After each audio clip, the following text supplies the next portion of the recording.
right, hi you guys. So I'm going to show you a couple different versions or things that we can do with our MREs. So my husband's going to help me out.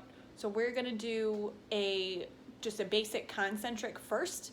So like I said, for our MREs, we go one set of 8 to 10. That should be all you need.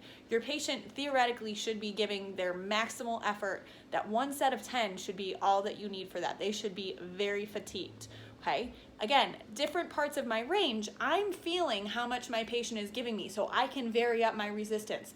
The goal here is to stick with them so that they keep a nice, smooth contraction all the way up. Cueing with MREs can be really tough, you guys, so make sure that you're giving your patient good descriptors. You know, overcome my force, control my force, whatever the case may be. So for my patient, we're going to do abduction. I'm going to choose to use a short lever for now. So I'm going to give my resistance at distal humerus. That way I don't put too much torque on his elbow. If I were to go long lever, I could potentially do some damage to the elbow. Okay, and as long as everything's intact, that shouldn't be a problem. But if you're worried about integrity of the elbow, short lever is always a better way to start.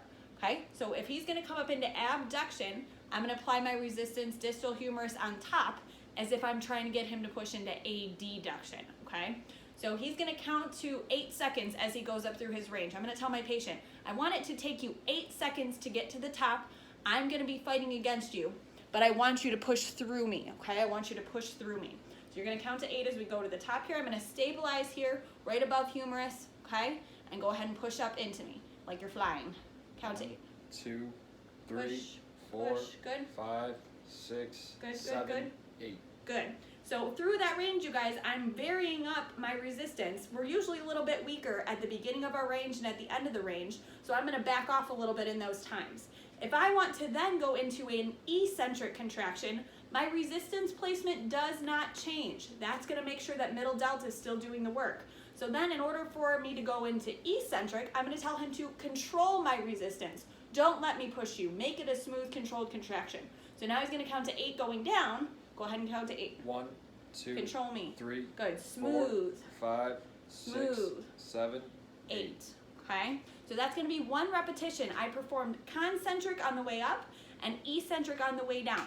If I come back up and if I switch where my resistance is and have him pull down, now it is going to be those lats that are going to be working, right? That's going to be concentric of the lats. So he can go ahead and pull down on me here. 1, 2, 3, 4, 5, 6, 7, 8. 8. You give them something to hang on to with the counting, you guys. That gives them a way to know how long should it take me to get from top to bottom. Okay, so I can either do agonist and antagonist, or I can do concentric and eccentric of the same muscle. Okay, so that's just one of our examples with our MRE.